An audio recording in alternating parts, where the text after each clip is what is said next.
Bonjour et bienvenue à Tous aux oiseaux, la balado-diffusion qui vous parle des oiseaux du Québec en français. Gaspard Tanguay-Labrosse au micro, cette balado est une présentation de Québec Oiseaux.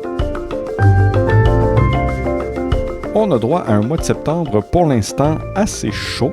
Bien que je suis conscient que ça n'a peut-être pas été le cas sur l'ensemble du territoire québécois, en tout cas chez nous, là, il a fait très beau et très chaud.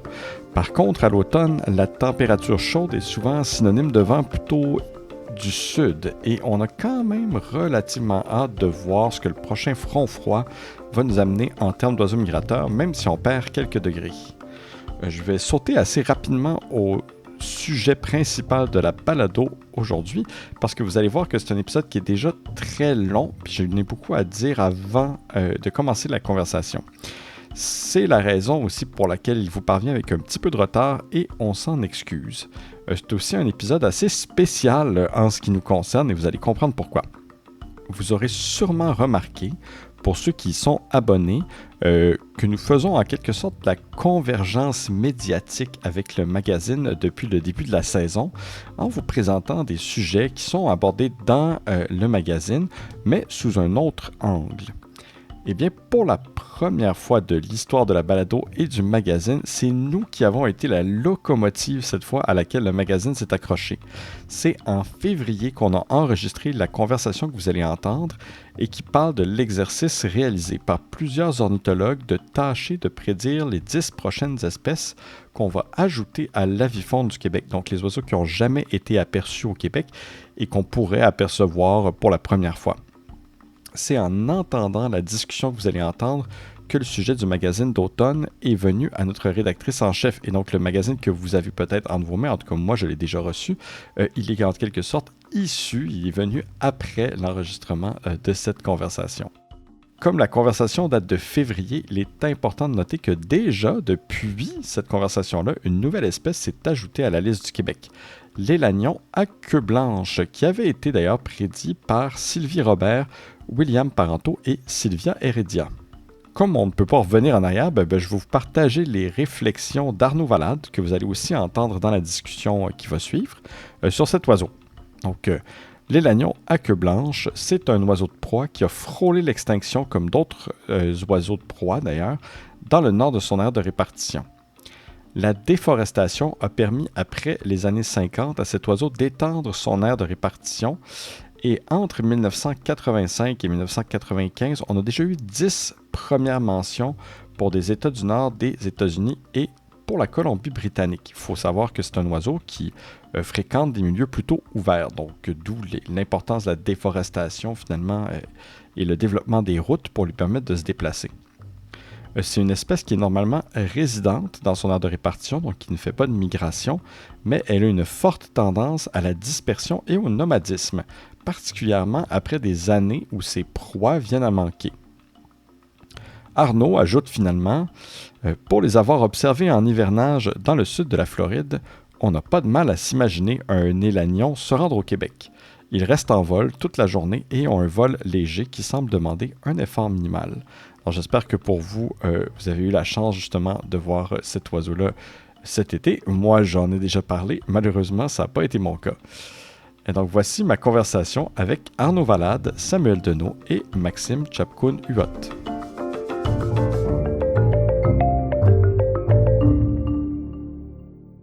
Alors, aujourd'hui, on essaie quelque chose de nouveau.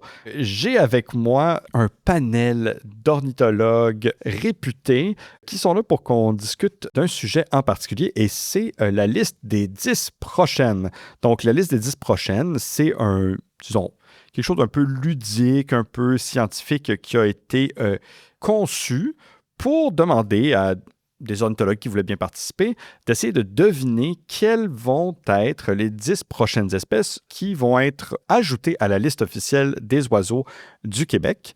Et donc, les gens ont envoyé des listes, et ils ont fait de la spéculation. Moi, je pense que cet oiseau-là qui n'a jamais été vu encore au Québec va être vu prochainement. Prochainement, on s'entend probablement dans les prochaines années. Et là, on a ici, pour en discuter avec moi, on a lancé des perches à différents ornithologues qui ont accepté de venir nous en parler. On a Arnaud Valade. Arnaud, bonjour. Bonjour, ça va bien? Ça va bien, merci. On a Samuel Deneau. Bonjour, ça va bien? Ça va bien, merci. Et on a Maxime Chapkoun-Huot. Oui, bonjour Gaspard. Bonjour. Alors, j'aimerais peut-être qu'on commence déjà. Évidemment, les oiseaux qui n'ont pas encore été mis sur la liste du Québec, ils vont tous être des oiseaux qui vont participer à un phénomène qu'on appelle en anglais vagrancy. On a cherché ensemble un meilleur terme avant de commencer l'enregistrement. En français, on a trouvé quelque chose comme vagabondage, errance, donc des oiseaux qui ne sont pas supposés d'être là. Oui, Samuel? Les oiseaux égarés. Des oiseaux égarés. Alors, déjà, on pourrait commencer peut-être, Maxime, je sais que tu avais fait un petit peu de travail là-dessus.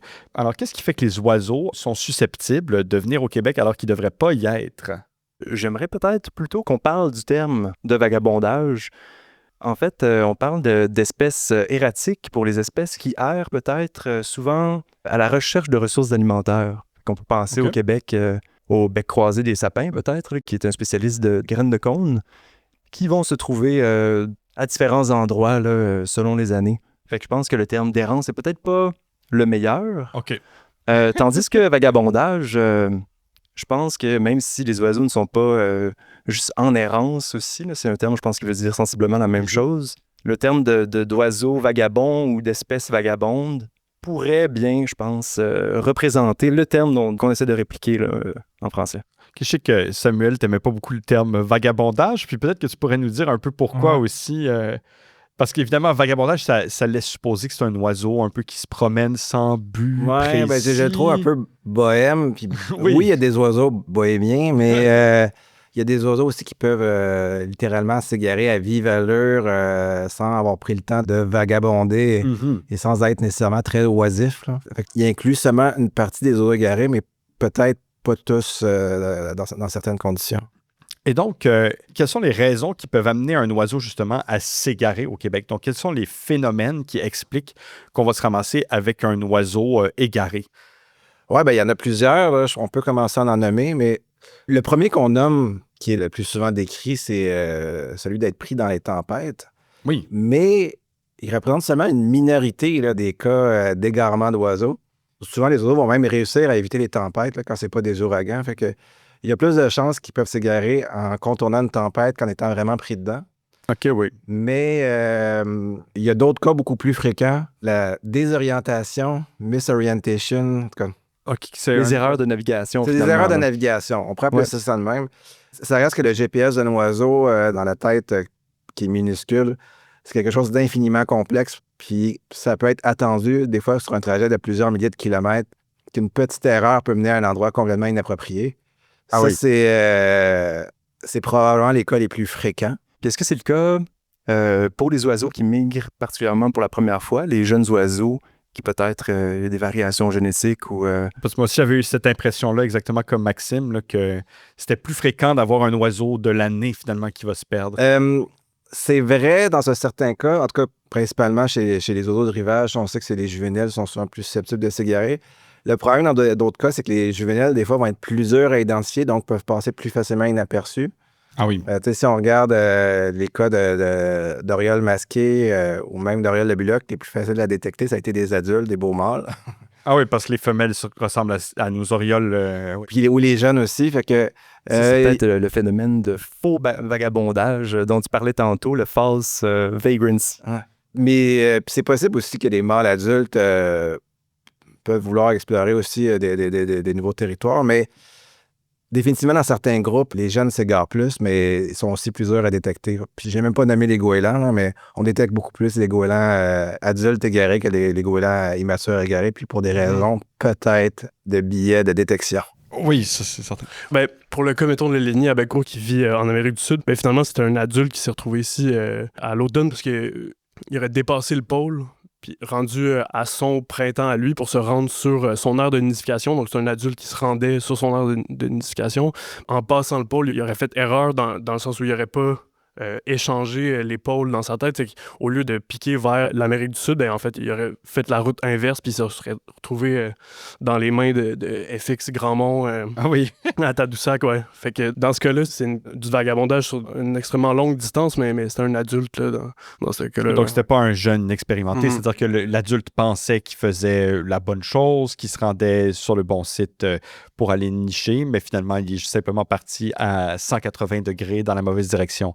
Exact. Il y a aussi le fait de s'égarer au printemps et à l'automne, ça n'a pas les mêmes conséquences, là. Quand un oiseau qui s'égare au printemps va se retrouver dans des conditions, somme toute, assez intéressantes et chaleureuses, tandis qu'un oiseau qui s'égare à l'automne et qui se croit être des fois sous les tropiques alors qu'il est sous 2 pieds de neige, les risques de mortalité sont immenses, sinon assurés là, chez des insectivores, là. Oui, donc on peut aussi penser que c'est les jeunes qui s'égarent plus. Dans certains cas, en tout cas, ça ne pardonne pas. Donc, il ne pourra pas se reproduire ou un adulte qui aurait tendance à avoir une boussole, disons, défaillante, ne va pas vraiment survivre plusieurs années ou... Ben, si c'est un insectivore puis qui se ramasse Oui. dans un climat pas d'insectes, c'est fatal et fini. Par contre, on a des oiseaux granivores, des fois, qui peuvent s'égarer aussi. Des fois, ça donne des cas quand même surprenants d'oiseaux granivores du désert qui peuvent survivre un hiver canadien. Mais ça, avec un petit coup de pouce de l'être humain qui va avoir des mangeoires, là, si on peut penser à un teuil à queue verte, hein. Ah oui, oui, effectivement. Et sinon, est-ce qu'il y avait d'autres cas particuliers, d'autres cas de figure qui pourraient pousser un oiseau à s'égarer au Québec? Ben, l'autre qui est peut-être un peu moins fréquent, mais qui peut regrouper là, quelques espèces, c'est le phénomène d'association. On a des oiseaux communs qui vont avoir des aires de répartition, des fois qu'on va dire circumpolaires ou presque, Donc, ils vont couvrir l'ensemble des régions au nord, de l'Arctique, par exemple. l'Europe, le nord de la Russie, etc. Donc, pas seulement le nord du Canada. Tu sais, le meilleur exemple, c'est les oies et les bernaches qui peuvent ramasser une espèce d'Asie et migrer avec elle en Amérique. Ah oui, OK. Fait qu'il va y avoir une association qui va se faire, mais cette association-là peut se faire aussi avec des oiseaux de rivage, des limicoles, des goélands. C'est des oiseaux qui vont migrer en groupe et puis qui vont ramasser l'individu d'une espèce qui est pas au bon endroit, là. Je sais qu'Arnaud, tu as fait un travail où tu as pris des notes sur beaucoup des espèces qui sont susceptibles d'être aperçues. Est-ce qu'il y a des groupes en particulier d'oiseaux qui vont revenir? Donc, il y a beaucoup d'espèces qu'on se dit, potentiellement, cette espèce-là pourrait venir au Québec, pourrait débarquer, il faut garder l'œil ouvert. Est-ce qu'il y a des groupes spécifiques qui sont plus susceptibles, finalement, d'être la prochaine nouvelle espèce à ajouter sur la liste du Québec? Ouais, ben c'est drôle, je m'en allais là aussi, là, Samuel puis Maxime, vous pourriez ajouter à ça, mais pour moi, c'est pas nécessairement un groupe d'oiseaux en particulier ou une espèce ou une famille en particulier, c'est plutôt, si on veut faire comme une liste en ce moment des 10 prochaines espèces, pour moi, il s'agissait plus de regarder les tendances de ce qui se passe, puis souvent, ce qui est le plus facile à faire, ben moi, en tout cas, vers quoi je me suis orienté, c'est regarder quelles espèces ces dernières années avaient des expansions territoriales. On va en reparler tout à l'heure, j'imagine, là, mais le courlant brun, ces dernières années, c'est exactement ça le phénomène. Puis, comme on a vu, il s'est retrouvé sur 14 des listes que les gens ont faites, là, maintenant 15, je pense, avec l'ajout de Maxime. Oui. Non, c'est pas moi. Je ne l'ai pas dans ma liste. Ah, c'est vrai, c'est vrai. C'est sûr qu'on va reparler, en tout cas, on va reparler éventuellement de quelques cas spécifiques d'espèces. Mais donc oui, parce qu'évidemment, les gens aussi peut-être se demandent, inquiétez-vous pas, on va vous parler des oiseaux, puis on va peut-être vous les décrire aussi un petit peu, parce que des fois, les noms d'espèces précisément qui n'ont jamais été vus au Québec, juste, disons, garder le compte de toutes les espèces régulières qui sont quand même rares au Québec, ça peut demander un certain travail mental. Puis là, on vous parle d'espèces qui sont même pas encore arrivées. Donc, ouvrez pas vos guides, vous les verrez pas.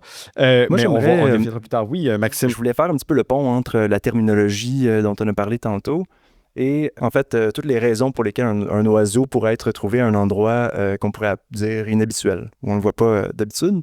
Puis, il y a peut-être deux approches ou deux perspectives. Fait que si on a l'approche immédiate, l'oiseau se retrouve dans une tempête, l'oiseau a la boussole de migration déréglée. Ça peut être un petit peu comme une approche immédiate, on pourrait dire, mais il y a aussi une approche qu'on pourrait dire évolutive. Puis là, ça fait peut-être un peu le pont aussi avec ta question que tu as posée à Arnaud. Fait que, est-ce qu'il y a un avantage évolutif, finalement, à l'expansion de la distribution d'une espèce?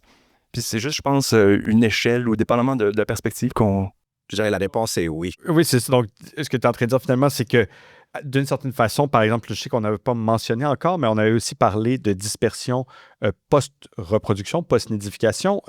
C'est par exemple le phénomène qui nous amène, généralement, je l'ai mentionné aussi avant la discussion, Ça peut être l'aigrette tricolore ou le héron garde-bœuf, des espèces qui nichent, dont les aires de nidification sont pas tellement loin du Québec. Là, elles touchent presque le Québec, qu'on trouve sur la côte est des États-Unis, pas tellement loin au sud, et donc qui, après avoir niché, peuvent se disperser, peuvent venir jusqu'ici. Puis c'est des espèces généralement, dont tout ce qu'on vient de nommer, qu'on voit sur une base régulière, donc qui sont rares, mais il y a toujours 1, 2, 3, 4 mentions par année, peut-être 1 ou 2 ans maximum, là, mais donc des espèces qui ne sont pas si rares que ça au Québec. Et puis donc à ce moment-là, ce que tu es en train de dire finalement, c'est qu'il y a un avantage évolutif quand même pour ces espèces-là, après la nidification, de partir à l'aventure, puis de chercher à voir est-ce qu'il existe des sites qui sont propices à la nidification. Exactement, une espèce de comportement exploratoire là, pour coloniser des nouveaux habitats, puis éventuellement peut-être pouvoir se reproduire. Ouais, la plupart du temps, ça ne se traduit pas nécessairement en une extension d'air, mais une espèce qui a cette propension-là à se disperser comme ça a beaucoup plus de chances de survivre s'il arrive un événement perturbateur dans le sud, par exemple. Là. Ah oui, OK. Donc, versus, mettons, tu as un oiseau insulaire, il arrive un gros ouragan, puis il ne s'égare jamais, ben il est possible que l'ouragan puisse décimer littéralement la population, parce qu'une espèce qui a cette capacité-là de coloniser des nouveaux territoires, elle va pouvoir survivre. Là. Bien, je vous propose qu'on rentre un petit peu dans le vif du sujet qui nous occupait aujourd'hui, justement, les listes des 10 prochaines espèces. Et on va peut-être commencer au début, c'est-à-dire qu'il y a eu une première liste, une première mouture de cette idée-là qui a été réalisée en 1982. On a encore d'ailleurs les listes des ornithologues qui s'étaient prêtés au jeu il y a maintenant 43 ans. Samuel, toi, tu connais peut-être un petit peu l'histoire de cette première liste-là. Pourquoi les gens avaient décidé de faire cette liste-là? Qu'est-ce qui leur est passé par la tête? Ben, c'était le début là, des clubs d'ornithologie qui se multipliaient au Québec. Il y avait de plus en plus de gens avec des télescopes, de plus en plus d'intérêt même pour les additions à l'avifaune. Il y avait l'apparition généralisée du téléphone Oui. et d'autres médiums. Fait que les gens, à ce moment-là, commençaient un peu plus à sortir de leur région pour observer les oiseaux. Puis ça devenait un peu moins... c'était plus grand public à ce moment-là. Ah oui, d'accord. Fait que, oui, à cette époque-là, il a commencé à avoir plus de mentions d'oiseaux rares. Puis à un moment donné, il y a plusieurs ornithologues qu'on va nommer, Normand David, Michel Gosselin, Yves Aubry, Mabel McIntosh et Pierre Bannon, qui se sont regroupés et ont fait l'exercice, chacun de leur bord, de prédire quelles seraient les 10 prochaines espèces qui seraient ajoutées à l'avifaune québécoise, ce qui n'avait jamais été vu avant. Ça aura pris 37 ans avec quelqu'un réussisse à ce que ces 10 prédictions soient réalisées. Ça a été Pierre Bannon en 2019. Ah oui. Et c'est laquelle la dernière espèce donc, qu'il a rajoutée à l'avifaune québécoise, qu'il avait prédite? Ben Pierre, ça a été les chasses d'Amérique en 2019. Pierre, d'ailleurs, a réussi l'exploit que les 10 espèces qu'il avait prédit, il les a tous vues. Wow, OK. Donc, c'est pas des mentions là, à l'autre bout du Québec qu'il n'aura jamais vu de ses yeux. Ouais. Mais sinon, la dernière espèce qui a été ajoutée dans cette liste qui avait été prédite, ça a été le courlis cendré, qui a été prédit par Mabel McIntosh, et seulement Mabel McIntosh. Il a été ajouté en fin octobre 2024. Ouais, c'est tout récent. Tout récent, et 2 semaines après son décès à l'âge de 102 ans. Wow, OK. Donc, quand même, ça, c'est une espèce européenne qui a été vue sur la Côte-Nord, n'est-ce pas? Oui. À Pointe-Paradis. À Pointe-Paradis, oui. OK. J'ai pris congé. T'as pris congé? Oui, non, c'est ça. Moi, j'ai pas pris congé. Je suis pas allé. Donc, ce qu'on peut dire, c'est qu'il reste encore des oiseaux sur ces listes-là qui ont été faites en 1982 et qu'on n'a toujours pas vus au Québec. Oui, en effet, mais on le faisait aussi avec l'état des connaissances de l'époque. Oui. Qui s'est amélioré de façon spectaculaire depuis. Oui, bien ça allait être une de mes questions. Alors là, maintenant, donc, on refait l'exercice en 2024. 2024 ou 2025, quand est-ce que ça a été fait, l'exercice? 24-25, là. 24-25. Donc, l'exercice vient juste d'être fait. On a recontacté d'autres ornithologues. On a un petit peu, je pense que c'était ouvert au public, qui a envie de participer, a envie de faire une liste. Tout le monde prend des paris. Là, nous, on va rester très attentifs à savoir qui va avoir son premier oiseau coché sur sa liste.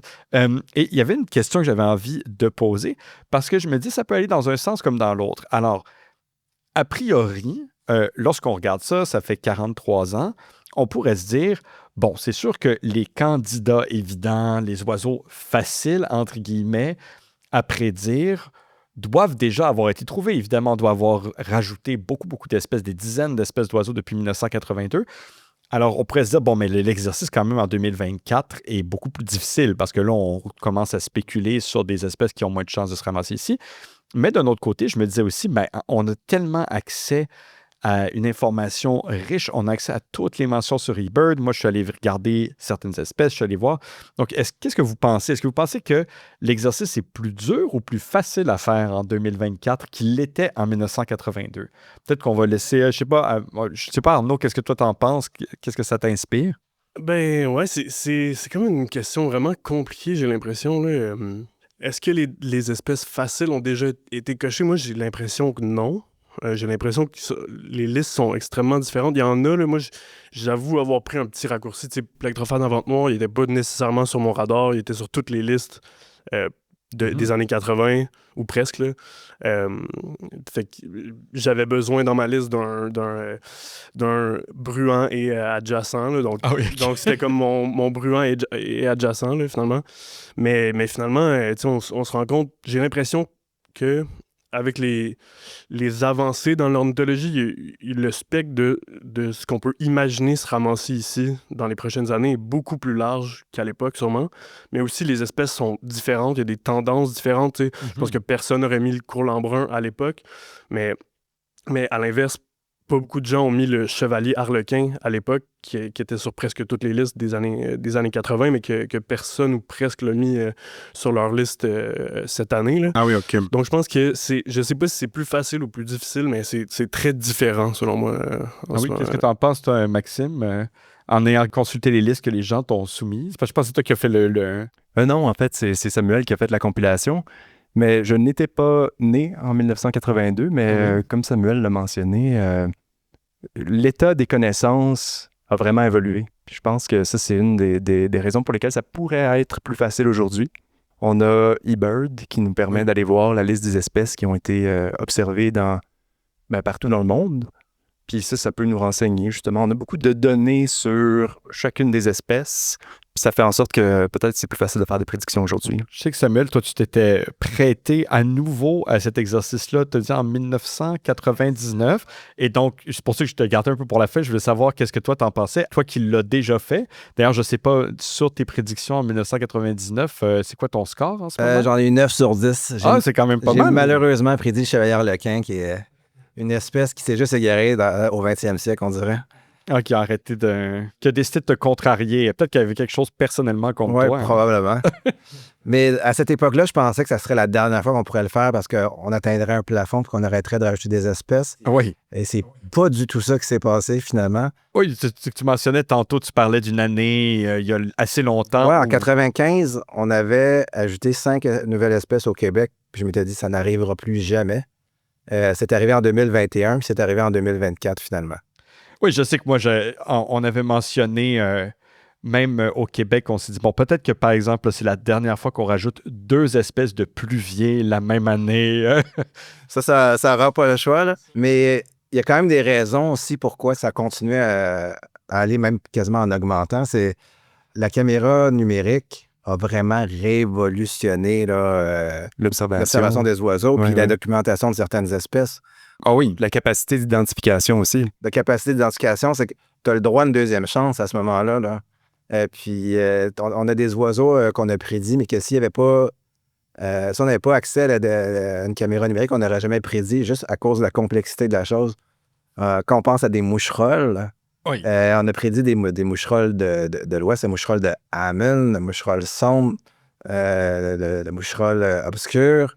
Ça aurait été juste mission impossible là, des années 90 d'arriver à quelque chose de concret avec ça, à moins de faire comme on faisait dans les années 60 et de le tirer. Ah ouais, c'est ça.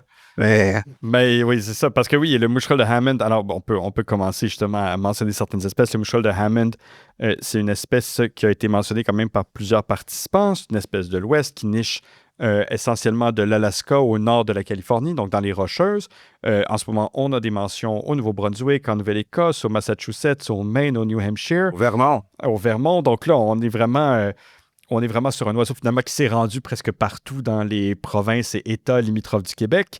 Mais bon, j'ai noté quand même qu'il y avait peu de mentions à l'intérieur des terres, mais surtout, c'est un moucheral, lorsqu'on regarde les photos, là, à moins d'être vraiment très, très rodé à cette identification-là, qu'on peut aisément confondre avec des moucherolles qu'on retrouve au Québec. Là. C'est pas évident de faire l'identification de cet oiseau-là. Ouais, en effet, là, une des choses qui pourrait aider aussi, c'est si jamais il se fait prendre dans une station de bagages. Oui. Moi, mon espoir, c'est qu'il apparaisse à Forillon ou à Tadoussac à un moment donné, au Cap-Tourmente, là. Oui, ce qui a été le cas, en fait, on a parlé de l'Hélénie à bec court, qui est une espèce qu'on a rajoutée dans les 5 dernières années, qui est une espèce d'Amérique du Sud et qui avait été capturée à la station de bagages de Tadoussac. Et donc, probablement que personne aurait même tenté, supposé que c'était l'identification possible de cet oiseau-là en l'observant avec les jumelles. Ah, puis s'il n'y avait pas eu de photo de cet oiseau-là dans les années 90 ou pris avec une caméra jetable, dans le meilleur des cas, Oui. ça aurait été un grand mystère. On aurait Oui, juste c'est pas su clair. c'est quoi. Ben, c'est ça. Puis même, on mentionnait... Alors, une autre des choses qu'on a évoquées avant de commencer l'enregistrement, c'est on parlait justement, même de la capacité de monsieur, madame, tout le monde qui ne fait pas d'ornithologie de prendre une photo avec un téléphone cellulaire et donc, possiblement, à une époque, probablement quelqu'un qui aurait dit, un cousin, une tante, qui aurait dit « Hey, j'ai un oiseau bizarre chez moi. Me semble que j'ai jamais vu ça. » On aurait dit « Bof, c'est quelque chose qu'on aurait peut-être balayé du revers de la main. » Alors que là, maintenant, ils sont capables de prendre une photo d'un oiseau, l'envoyer, dire « Hey, je sais pas c'est quoi ça. » On a littéralement eu des premières en Amérique du Nord qui ont été des cas comme ça. On a eu le premier pigeon ramier, qui est un pigeon très commun en Europe, qui a été photographié avec un cellulaire par un monsieur de la Basse-Côte-Nord. Il l'a envoyé à son fils qui était chasseur, puis qu'il l'a identifié comme il faut. Mais Ah, wow, OK, oui. juste le cellulaire peut permettre de documenter quelque chose d'aussi extraordinaire qu'une première mention en Amérique du Nord. C'est quand même impressionnant, en effet. Ça a été le cas aussi pour la macreuse noire, qui avait été observée en Abitibi, mais qui avait été, je pense, identifiée comme une macreuse à bec jaune. Ouais. Ben, quand je dis qu'on a le droit à une deuxième chance avec la photo, ça permet de rattraper la balle au bond de plusieurs espèces qui avaient été mal identifiées à la base. Hein. Ah oui, c'est ça. Donc, finalement, on peut découvrir, même des fois, a posteriori, on peut découvrir de nouvelles mentions pour le Québec en simplement regardant des vieilles photos là, sur eBird, dire « Hey, il y a quelqu'un qui a laissé passer ça et qui s'en est pas rendu compte. » Peut-être qu'on pourrait parler des espèces qui sont revenues le plus souvent dans la liste de 2024-2025. Alors, on l'a mentionné déjà. Disons Arnaud, parle-nous donc du fameux courlant brun. Pourquoi est-ce que le courlant brun est l'espèce qui est revenue le plus souvent sur les listes de tout le monde? Et bon, écoutez, moi, je vais être 100% honnête avec le public. Je ne suis pas vraiment un crack de mentions rares. Je ne connais pas ça extrêmement bien. Et pourtant, dès qu'on a mentionné c'est quoi la prochaine espèce à être ajoutée au Québec, ça m'est venu tout de suite le courlant brun. Je me disais, ah oui, ça, c'est sûr, ça s'en vient peut-être d'un moment à l'autre. Fait que Arnaud, peut-être, dis-nous pourquoi. Qu'est-ce qu'il y a de si spécial, le courlant brun? En fait, c'est un oiseau, je pense, qui n'était pas sur le radar de personne il y a 5 ans, là, sinon il y a 5-6 ans. Là. Même des gens aux États-Unis, en fait, même des gens du sud des États-Unis, c'est une espèce du sud de la Floride, là, essentiellement, puis des Caraïbes, des Antilles, extrêmement rare, extrêmement localisé à la Floride. Mais tout ça a changé, là, si on veut, au début des années 2000, tranquillement, à cette époque-là, avec l'invasion d'escargots géants là, introduits en Floride, finalement, Pomacea maculata. Oh, OK. On a même le nom en latin. Super. Escargot pomme. Escargot pomme, apple snail en anglais. Ouais, j'ai pas trouvé le nom commun, là, qui est venu remplacer dans sa niche écologique le Florida apple snail, donc l'escargot pomme de Floride, qui est la source principale puis endémique de nourriture du courlant brun, là. Finalement, qui est... Juste pas. Le courlant, c'est pas nécessairement. On n'a pas de courlant au Québec. Un Non, c'est courlant, vrai. c'est comme un échassier avec un long bec. Là, Exact. qui est Ouais, ben ça a courant. sa propre famille, là, les Mhm. aramidés. Oh, OK. Wow, OK. Puis c'est proche, un proche parent des hérons. Des râles, Mhm. Des râles, OK. Comme un immense râle, finalement, immense qui râle, ressemble, ok. qui à ressemble un croisement peu entre à un râle puis un héron, là. OK. ou une grue, là, si on veut. Ok, Ça- d'accord. Ça sonne un peu comme une grue, là. Ah oui, fait que donc, Ok. alors, donc et l'expansion de cet escargot-là introduit vers le nord. Les courlans, c'est une espèce qui se nourrit presque essentiellement de ça. En fait, là, elle peut se nourrir de n'importe quoi qui a une carapace, finalement. Là, cette espèce-là d'escargot géant en Floride invasif qui a monté finalement dans les États limitrophes, puis tranquillement s'est répandu partout dans le sud des États-Unis. Puis ça a entraîné avec eux une invasion de courlans bruns, finalement. On commençait à en voir en Louisiane à peu près dès 2017, puis à partir de 2022, il y avait tellement de mentions que l'espèce a été enlevée de la review list, là, qu'on dit en anglais. Comme la liste où on note là, scrupuleusement toutes les mentions notables d'une espèce qui serait suffisamment rare pour être digne de mention. On dit, bon, là, c'est fini. Là. On a arrêté de nous envoyer des mentions. On ne veut plus rien entendre à propos de cet oiseau. C'est rien, 5 ans, là. Ah oui, ouais, toi, tu fais partie du comité, justement, qui évalue les mentions. Ouais, le comité d'homologation des oiseaux rares du Ouais, Québec. exact. Donc, la review list, c'est ça que vous êtes chargé, finalement, de gérer là, au comité. C'est très rare qu'on ait une espèce qu'on retire après qu'il y ait une première de façon contemporaine. Il y en a juste eu une qu'on a retirée des analyses récemment, dont la première mention était au 21e siècle, c'est la corneille de rivage. C'est une espèce qui était en augmentation vers le nord. Puis là, ces dernières années, il y a eu plusieurs mentions, puis maintenant, on laisse les réviseurs régionaux se débrouiller avec ça. Ah oui. C'est une espèce qui niche même au Québec là, depuis plusieurs années. Là. Ah oui. Ben, elle a commencé à nicher il y a juste 4 ans. Puis elle n'est pas encore très, très répandue, mais Oh, c'est ça. la plupart des gens ont vu leur première mention il y a 4 ans, puis maintenant, elle est déjà établie. Oui, non, je sais qu'il y avait des mentions du genre au coin Bellechasse et Saint-Denis. À la Taverna, sur... Oui, c'est ça, exactement, des mentions. Ouais, je m'excuse, on essaie que le podcast soit pas trop centré sur Montréal, là, mais je sais qu'il y a un couple qui niche à Magog aussi. Magog, il y en ouais. a un aussi à Laval, Québec, je pense. près de Canadian Tire de Laval. Canadien Tire de Laval, wow, ok, d'accord. C'est un peu le même phénomène, finalement, des oiseaux dont l'air s'étend vers le nord. Ce que j'avais vu, en tout cas, moi, il y a des mentions de courlant brun pour revenir au courlant brun, puisque la cornée de rivage, on l'a déjà, on va pas, elle n'est pas dans les 10 prochaines, évidemment. J'ai vu qu'il y avait un individu qui a été en Ontario à 75 km. J'ai pris ma petite règle sur Google Maps pour calculer. 75 km du Québec, et puis il y en a des mentions dans l'État de New York, en Nouvelle-Écosse. Et donc, il y a eu une année exceptionnelle en 2023 où il y a eu des nouvelles mentions pour plein d'États. Là. Je pense que c'était des dizaines d'États, si je ne me trompe pas, qui ont eu des nouvelles mentions. Ensuite, peut-être qu'on pourrait passer, on a comme un groupe peut-être de passereaux qui a été mentionné. Moi, j'ai ici beaucoup de mentions. Paruline des Buissons, Viréo de Belle, la Paruline de Virginia, nommée d'après une madame qui s'appelait Virginia, donc pas de Virginie, mais bien de Virginia. Qu'est-ce qu'on peut en dire? Oui. Le Viréo de Belle, là, je comprends pas qu'on ne l'ait pas vu encore. Là. Moi, il est vraiment numéro 1 sur ma liste. Ah oui, OK. Il y a genre une quinzaine de mentions en Ontario, 8-9 mentions en Nouvelle-Écosse. Il a déjà été vu au Nouveau-Brunswick aussi. Ouais, j'ai New Hampshire, Ontario, New York, Vermont. C'est indécent pour moi, là, qu'on n'est pas encore... Alors, à quoi on porte attention? Le Viréo de Belle, de quoi il y a de l'air? Samuel, toi, tu peux nous dire qu'est-ce qu'il faut surveiller pour être la personne qui va enfin le rajouter, mettre fin à ton supplice? Il est quand même un petit peu anonyme, là. Il n'est pas si évident que ça, là. OK. C'est un Viréo qui a souvent une seule barre à l'air. C'est quand même peu fréquent entre soit 2 ou 0. OK, oui, effectivement. Lui, normalement, il y a juste une barre à l'air. Il y a une espèce de lunette blanche. Fait qu'il peut rappeler un peu... Viréo à tête bleue? Oui, mais non. OK.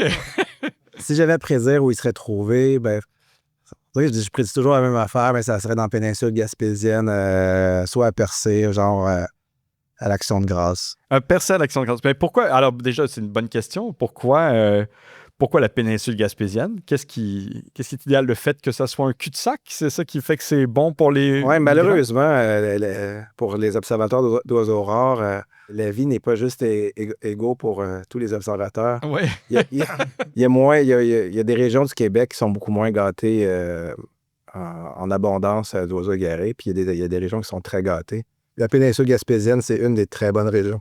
Avec la Haute-Côte-Nord, là, les deux sont en compétition un peu pour la fréquence des observations d'oiseaux rares. Là. Il peut y en avoir partout des oiseaux rares, mais il y a certains oiseaux là, qui ont tendance à s'égarer un peu plus dans les cul-de-sac. Alors ça va m'amener peut-être à une autre question. Est-ce que c'est parce que ces cul-de-sac-là, enfin la Haute-Côte-Nord, la Gaspésie, est-ce que c'est parce qu'il y a un haut taux d'ornithologues? Alors, il y a des ornithologues professionnels qui font des suivis dans ces régions-là et qui donc sont actifs et qui regardent les oiseaux à longueur de journée. Est-ce que c'est simplement une question d'avoir des gens extrêmement qualifiés qui sont sur le terrain et qui regardent, qui cherchent ça, ou c'est vraiment une question géographique? Je pense que c'est plus l'inverse. Les ornithologues sont allés s'installer là. Parce que OK. Ben, ça a pris du temps avant qu'on s'en rende compte que c'était vraiment meilleur là-bas qu'à Longueuil, là, mettons. Ouais, qu'au Vieux-Port de Montréal. Au Vieux-Port de Montréal. OK. Mais tu sais, en fait, si on regarde ça juste de manière territoriale ou géographique, tu sais, finalement, la densité d'observateurs pour la quantité de territoire en Gaspésie puis sur la Côte-Nord, finalement, n'est pas si grande, tu sais. Oui, absolument. Puis justement, s'il y avait plus de personnes, je sais pas, tu sais, je pense qu'on l'aurait notre vidéo de Belle depuis un certain temps, là, ouais. Ah oui, c'est sûr que s'il y avait autant de monde que quand c'est la migration au Jardin botanique de Montréal ou au domaine de Mézeray, là, on serait là, en business pour notre Vireo de Belle. OK. Donc là, c'est ça. Lâchez les sites, là, allez en Gaspésie, puis c'est là que vous allez augmenter vos chances. Pensez-vous des fois à toutes les espèces qui peuvent se retrouver au Québec qu'on n'a juste jamais vues parce que justement personne n'était là? Ben, d'après moi, Toutes ces mentions-là. pour revenir au courlant brun, d'après moi, on l'a eu, c'est juste que personne l'a vu. Ouais, là. Joseph le disait tantôt, mais en 2023, je pense aussi qu'il y a dû avoir un courlant brun quelque part au Québec. On sait juste pas où. Mais parce que moi, ce qui m'a frappé avec le courlant brun, je me disais, une des choses qui clairement avantage le courlant brun sur d'autres espèces, là, je regarde par exemple, qu'on regarde le héron cendré ou des espèces de goélands, c'est la facilité d'identification, dans le sens où je me dis, si quelqu'un, même un ornithologue, bon, qui est pas très confiant ou qui est pas extrêmement expérimenté, ou même quelqu'un du public, là, un moldu, pardon, je trahis mon âge, là, de l'ornithologie, pourrait voir un courlant brun puis se dire, mon Dieu, mais qu'est-ce que c'est que cette espèce-là?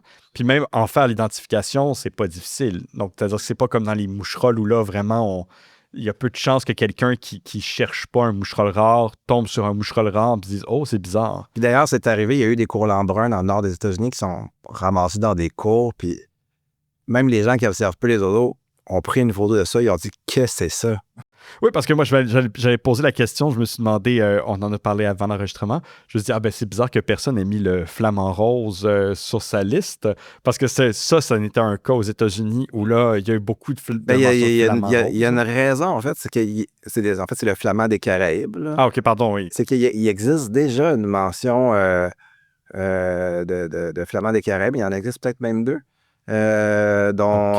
OK. C'est un oiseau, ça fait longtemps qu'on a ça au Québec. Puis il y a même le spécimen qui était au musée à Ottawa. La seule affaire, c'est qu'à l'époque, il n'y avait tellement pas de mention ailleurs qu'on a cru que c'était un oiseau échappé d'une collection.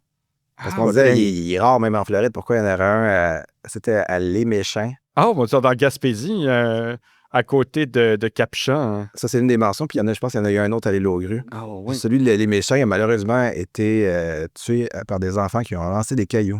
Oh mon Dieu, c'est sympathique. Et c'est des adultes maintenant. Oui, c'est ça. En 82. Je pense qu'ils doivent regretter aujourd'hui si on leur demandait. Là, ils seraient pas fiers d'eux. Fait que on comprenait pas le pattern d'égarement qu'il faut y avoir parce que quand il y a un ouragan, finalement, il n'y a pas de flamands. Puis finalement, il y a 2 ans, il est arrivé un ouragan qui a déplacé des flamands du Yucatan jusqu'en Amérique du Nord. À partir du moment où ils sont arrivés en Floride, ils se sont dispersés vers le nord. Et là, il y en a eu dans de multiples États. Ah oui, puis là, évidemment, c'est qu'aussi, l'avantage, c'est que les gens qui envoyaient chez eux, là, tout de suite, là, c'était les médias, et puis c'est un oiseau tellement frappant que personne, il n'y a personne au monde qui va trouver un flamand sur sa terre agricole, puis qui va pas qui a pas dit « Mon Dieu, c'est donc bien bizarre. » là. Tout le monde connaît cet oiseau-là. Là. C'est très emblématique. Là. Ouais. Sinon, oui, justement, en parlant d'identification complexe, Arnaud, je sais que tu as fait un petit travail où tu as commencé à regarder les goélands qu'on pourrait retrouver au Québec. Je sais que dans la liste, dans les oiseaux qui revenaient souvent, il y avait entre autres le goéland à aile grise, qui est un goéland de l'Ouest. Je ne sais pas si tu peux nous en dire un petit peu plus là, sur la difficulté, entre autres, de trouver un nouveau goéland au Québec. Finalement, c'est un groupe paradoxal, là, on pourrait en parler, mais oui, l'identification peut être extrêmement difficile, là, surtout pour les jeunes. Les gros goélands, nos gros laridés, finalement, souvent, ils ont 4 plumages. Là. Donc, adultes, souvent, ils vont avoir un plumage caractéristique. Jeunes, ils vont tous ressembler à des goélands hudsoniens, là, finalement, ou des goélands bruns. Là. Finalement, il y a des gens qui disent même que les goélands, c'est un spectre, là, plus que des espèces définies. Là. C'est à ce point-là cryptique. Mais paradoxalement, ça peut être facile de voir puis d'identifier un goéland parce que souvent, ils sont au repos dans des lieux complètement ouverts, des berges ou des dépotoirs ou comme ça, puis ils peuvent rester des longues périodes complètement immobiles, ce qui permet finalement une identification. Là. En fait, le défi, c'est d'avoir accès au dépotoir, ce qui est un peu problématique. Oui, ça, on a une sorte d'histoire avec ça. Mais oui, c'est un groupe, dont le vagabondage a comme presque pas de limite, là, vous me corrigerez, mais finalement, même des espèces sédentaires comme le goéland de Cortez en Amérique du Sud ou le goéland siméon se sont retrouvés à des milliers de kilomètres de leur aire de répartition normale. Là. Donc, pour moi, puis il y a beaucoup de candidats autour du Québec qui n'ont pas été vus encore au Québec qui pourraient faire des premières dans les prochaines années, là, dont le plus probable, selon moi, dans les prochaines années, vous me corrigerez, puis vu que je le dis là, ça va probablement pas arriver. Là. Mais, oui, vas-y donc. Mais puis c'est celui qui est ressorti le plus souvent sur les listes des gens là, dans l'exercice, mais c'est le goéland à aile grise, là, qui est un goéland de la côte ouest, essentiellement côtier, mais qui fait une incursion dans les terres depuis les années 70 avec un gros pic dans les années 90. Puis jusqu'à maintenant, là, qui, selon moi, devrait se retrouver au Québec dans les prochaines années. Pour moi, 2 raisons. À cause d'un espèce de phénomène de glaciation puis de fonte des glaces dans l'Arctique canadien, il y a comme un passage qui s'est ouvert, là, finalement, dans l'Arctique canadien. C'est pour ça qu'on voit des puffins à bec grêle dans les Grands Lacs, là, entre autres, tout ça. Mais ça touche aussi... C'est une espèce du Pacifique, là, donc... Oui, exactement. Un puffin, un oiseau pélagique du Pacifique. Il commence à y avoir des mentions dans l'Est qui arrivent par le passage du Nord-Ouest. Il y en a eu une en Ontario en 2024 et une autre en 2023 aussi dans le lac Ontario. Oui, quand même plusieurs, là, dans les terres, en plus, qui est impressionnant. Ah, donc, ça serait lié carrément au changement climatique. Ben oui, c'est ça. Ah oui. Des goélands qui sont finalement pris dans des eaux libres, puis là, quand les glaces reviennent à l'hiver, ben finalement, ils se retournent vers les sources d'eau qui sont les plus proches accessibles, donc la baie du Thon, qui, elle aussi, glace à l'hiver. Fait que ces oiseaux-là, finalement, ils se retrouvent sur les grands lacs, puis c'est ça qu'on a vu en Ontario dans les dernières années. Finalement, il y a 3 ou 4 mentions, là, mais quand on parle à des Ontariens, finalement, on se rend compte que c'est probablement le même oiseau qui reste dans une espèce de quadrilatère là, en Ontario. Là, on le voit sur les mentions.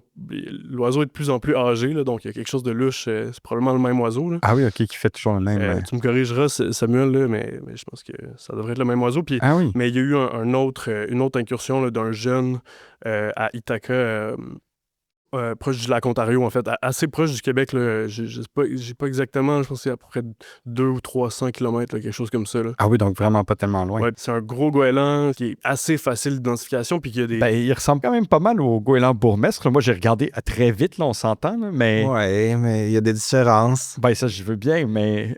Mais les goélands aussi, c'est la propension à aimer les poubelles. Ça permet de survivre longtemps parce qu'il y a des poubelles, il y en a de façon continentale. Ah oui, ça, c'est pas un problème, mais c'est une source de nourriture qui est quasi infinie. Ben oui, puis c'est la deuxième raison pourquoi, en fait, il y a de plus en plus de mentions de goélands à aile grise dans les terres. C'est leur propension à être super adaptatifs aux infrastructures humaines puis à se nourrir dans les dépotoirs, comme d'autres espèces de goélands, comme le goéland à manteau ardoisé qu'on a eu cet hiver au Québec pour une 2e ou 3e fois, là, ou 3e ou 4e fois. Oui, ça, avec le goéland aile grise, finalement, c'est-à-dire que c'est exactement comme notre goéland à bec cerclé ou nos goélands hudsoniens, dans le sens où dans l'Ouest, c'est l'espèce qui va se nourrir. Il y a beaucoup d'espèces dans l'Ouest, là, fait que c'est un gros melting pot dans l'Ouest. Mais... Non, mais moi, je parlais dans le sens où c'est une espèce qui est aussi associée à l'homme. Là. C'est-à-dire que si C'est on très va dans commun. l'Ouest, on peut le voir dans le centre-ville, mais très commun dans les villes côtières. C'est ça que je voulais dire. Oui. Donc, c'est pas une Il niche espèce... sur les toits. C'est pas une espèce rare là, qui niche seulement sur une île perdue. C'est ça que je voulais dire. Non, ok, sur des petits étangs Non, c'est de ça, marais oui. salés. Non. Il y a des espèces, entre autres aussi, là, on parlait d'espèces qui sont... On se demande comment ça se fait que ça n'a pas encore été vu. Moi, j'avais noté ici qu'il y a une espèce qui est revenue beaucoup, c'est la petite citerne. C'est une espèce qui niche sur la côte Est jusque dans le Maine. Donc là, on ne parle pas d'une espèce qu'on se dit, il y a des mentions d'oiseaux égarés jusqu'en Ontario ou jusqu'au Maine. On sait qu'il y a des populations stables, je ne sais pas l'état de la population, mais des populations qui sont là. Il y a plusieurs centaines d'individus qui nichent à 5 heures de Stansted. Oui, donc alors c'est quelque chose de quand même incroyable de penser qu'on a vu des espèces arriver. Bon, là, j'ai le pigargue empereur qui me passe par la tête, une espèce. Il y a seulement 5000 individus. Ils sont tous très, très, très, très, très, très loin sur la côte est de l'Asie, donc au Japon, en Russie. Puis il a réussi à se rendre jusqu'en Gaspésie. Puis on se dit, la petite citerne qui est dans le Maine n'a même pas été capable, on parle d'observations, des milliers d'observations faites depuis des dizaines d'années, puis personne encore n'a jamais vu cet oiseau-là au Québec. On va le dire, il existe des mentions hypothétiques. Il y a des gens qui ont déjà rapporté d'avoir vu des petites citernes, mais avec des preuves, les preuves ultimes manquaient. Peut-être qu'ils avaient raison. Mais ça, c'est le travail du comité d'homologation des oiseaux rares, justement. Là. Mais ça reste que la petite citerne a des petites ailes aussi, puis c'est plus dur pour elle de voler longuement à l'intérieur des terres, à moins d'avoir l'aide d'une tempête. Fait que c'est un oiseau qui est moins de propension à s'égarer, mais qui peut s'égarer quand même. Oui, j'ai vu qu'il y avait des mentions sur le bord du lac Ontario, dans l'État de New York, il y en a au Nouveau-Brunswick. Il y en a dans les prairies, il y en a littéralement partout sauf au Québec. Là. Ah oui, c'est ça, vraiment. On est dû, mais c'est pas une espèce qui s'égare abondamment non plus. OK, donc surtout par rapport à la distance où elle niche du Québec, là, elle niche à Algonquin. Il y en a pas juste une à Algonquin, il y en a des centaines. Ah oui, bon, en tout cas, si jamais vous voulez, à défaut de découvrir la première petite citerne du Québec, au moins, on peut facilement aller lui rendre visite. Donc, c'est déjà ça de gagner. Puis, une autre chose aussi qui met, justement, des fois, on parle d'espèces communes à laquelle on donne pas on va pas penser à deux fois.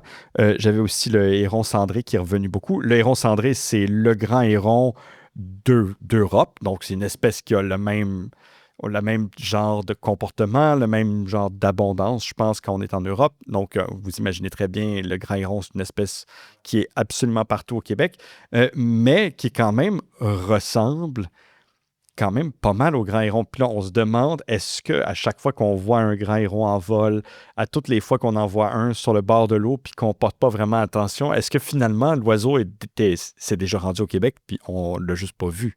D'ailleurs, en 82, personne ne l'avait prédit, puis notamment parce qu'il n'existait aucune mention en Amérique du Nord, donc ça aurait été audacieux de prédire ça.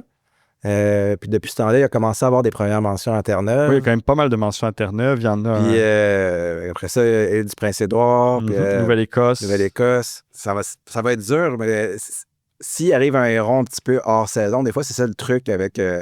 pas juste pour les espèces...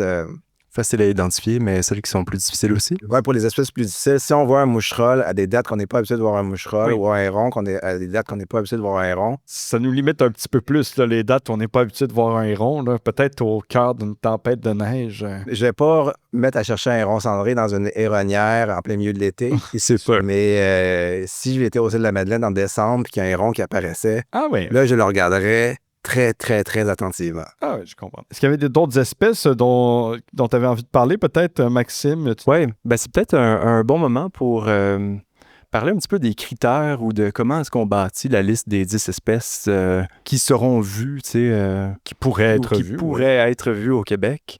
Puis tu disais tantôt que tu n'étais pas un crack des espèces. Oui, c'est ça. Moi, j'ai pas fait la liste. Puis, vous voyez, même en sachant que j'allais animer ça, je me suis pas jeté sur mon ordinateur en me disant il faut que je la fasse moi aussi, il faut que je me soumette à l'exercice. Je me suis dit, je vais vous laisser en parler. Oui, non, c'est ça. Je suis très loin d'être un expert également là, des oiseaux. Mais toi, tu as été plus brave que moi, puis tu l'as fait quand même. Alors, dis-nous comment tu t'es penché là-dessus. Là. C'est ça va un peu regrouper un peu tous les critères dont on parle depuis tantôt. Mais en gros, puisque je ne suis pas un expert des oiseaux qu'on ne retrouve pas au Québec, je me suis dit que j'allais tenter une approche un petit peu plus quantitative. Fait que j'ai décidé justement d'aller comparer finalement la liste des espèces qu'on retrouve au Québec aux listes des provinces et États limitrophes. Fait que les provinces et les États qui partagent une frontière avec le Québec pour voir finalement quelles sont les espèces qui ont été vues dans le plus de provinces et d'États mais qui n'ont pas été vues au Québec. Ah oui, OK.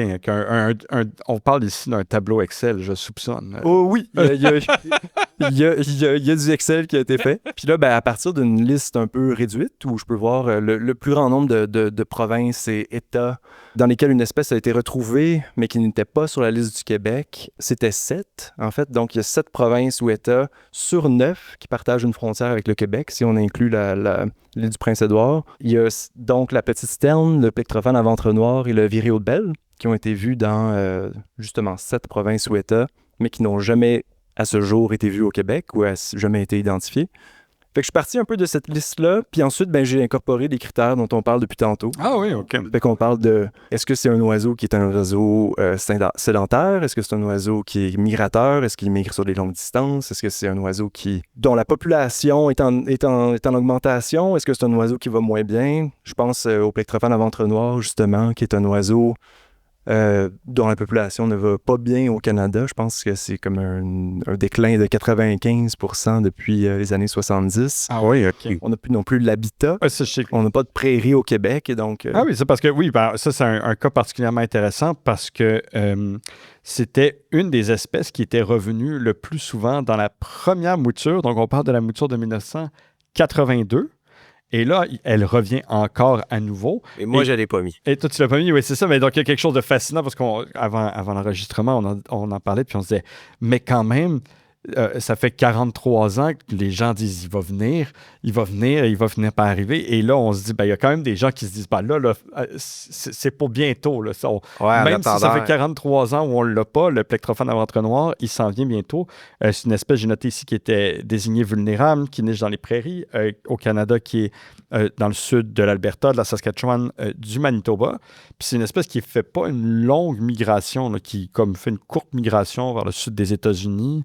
Mais oui, il y a effectivement des mentions dans presque tous les États et provinces limitrophes au Québec. Je ne l'ai pas mise non plus sur ma liste des prochaines espèces. Justement, à cause de cette... Du déclin de sa population. Puis, OK, donc tu as fait tes devoirs et puis... Et tu y crois pas, toi non plus. Peut-être que c'est pour ce printemps, puis on va avoir eu tort. Oui, c'est ça. Si tu le vois, je suis sûr que finalement, tu ne regretteras pas. Ta peine va être vite effacée. D'ailleurs, on a 22 personnes qui ont participé à l'exercice. OK. Puis ces 22 personnes-là ont prédit 67 nouvelles espèces. Ah oui. Ma prédiction, c'est que ces 67 espèces-là ne seront pas tous vues au Québec bientôt. En tout cas, disons, pas du vivant des 22 personnes. Pas du vivant, certains, impossible. Mais il y a beaucoup d'espèces quand même, sur les 67, qui ont été prédites une seule fois. Là. Je pense qu'on est à 27-28 espèces qui ont été prédites une seule fois. Donc, puis moi, je suis même prêt à faire une prédiction. Là. C'est que je suis sûr que dans les 5 prochaines années, il va y avoir une espèce qui n'a pas été prédite par personne. Peut-être même qui va être ajoutée à la liste des oiseaux du Québec. Même si 67 personnes...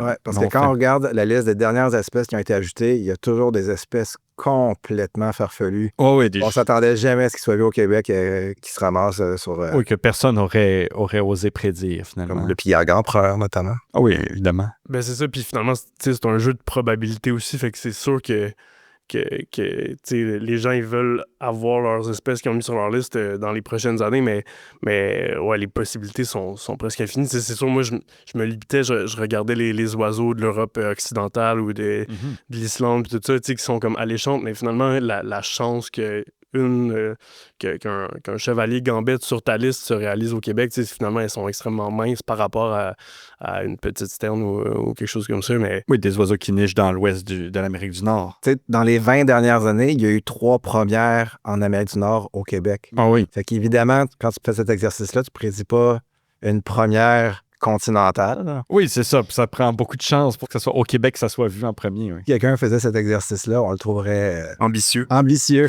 Ah, ça, c'est certain.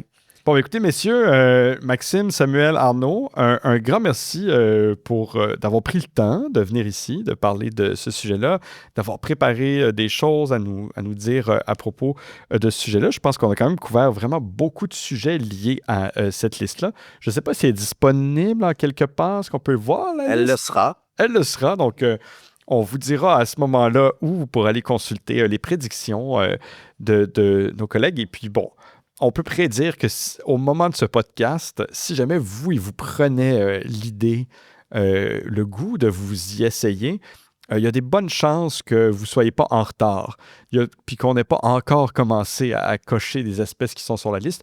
Donc, vous pourrez peut-être, vous aussi, vous prêter à l'exercice. Je ne sais pas si moi je vais le faire, mais ça sera à voir. Donc, merci beaucoup en tout cas, puis à une prochaine fois pour une prochaine discussion. Merci, Gaspard. Merci, Gaspard. Merci, Gaspard. Et voilà, c'est tout pour Tous aux oiseaux. Marquez tout de suite à vos calendriers la date du 11 octobre, qui est un samedi. Cette journée-là se tiendra le October Big Day, excusez mon anglais, organisé par eBird pour permettre aux ornithologues de l'hémisphère sud d'avoir eux aussi un Big Day. Il y en a un au printemps, dans notre printemps, donc là c'est un Big Day pendant leur printemps à eux. Hein? Tout le monde est convié à participer à cette grande journée d'observation. Pour participer, rien de plus simple, il faut simplement sortir observer les oiseaux cette journée-là, donc le 11 octobre, et consigner vos observations dans l'application eBird. L'an dernier, un nombre record de participants a observé 7994 espèces à travers la planète, et vous devinerez donc que eBird espère vraiment que ce soit cette année qu'on va battre collectivement le record et dépasser le cap des 8000 espèces observées la même journée. D'ici là, je vous souhaite de bonnes observations et on se retrouve le mois prochain.